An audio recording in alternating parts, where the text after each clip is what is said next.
కరూరు సీమలో జనసేన అధినేత పవన్ కళ్యాణ్ పర్యటన విజయవంతంగా కొనసాగుతోంది. ప్రజా సమస్యల లక్ష్యంగా పర్యటన కొనసాగిస్తున్న పవన్ కళ్యాణ్ వివిధ వర్గాల ప్రజల నుంచి సమస్యలు తెలుసుకుంటున్నారు. సమస్యలకు సంబంధించి ఫిర్యాదులను స్వీకరించి పరిష్కారం కోసం ప్రత్యేక ప్రణాళికలు సిద్ధం చేస్తున్నారు. ఈ క్రమంలోనే ఇవాళ కర్నూలు జిల్లాలోని యూబీఆర్ కన్వెన్షన్ హాల్లో వివిధ వర్గాల ప్రజలతో సమావేశమవుతున్నారు.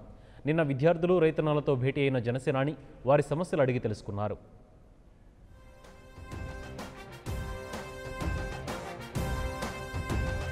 జనం కొరకు జనం చేత జనమే నిర్మించిన సేన జనసేన జనసేన జనం కొరకు జనం చేత జనమే నిర్మించిన ఇక ఇవాల్టి పర్యటనలో భాగంగా జనసేన అధినేత పవన్ కళ్యాణ్ యూబీఆర్ కన్వెన్షన్ హాల్లో కార్యకర్తలు, నేతలతో ప్రత్యేకంగా సమావేశం కానున్నారు. జనసేన మేనిఫెస్టో, గాజు గ్లాస్ గుర్తును ప్రజల్లోకి తీసుకువెళ్లాల్సిన అంశాలకు సంబంధించి పార్టీ శ్రేణులకు దిశానిర్దేశం చేయనున్నారు.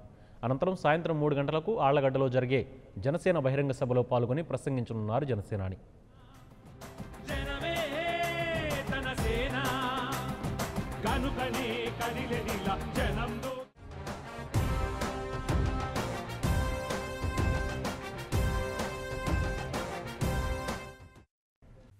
For more updates, please subscribe 99 TV Telugu.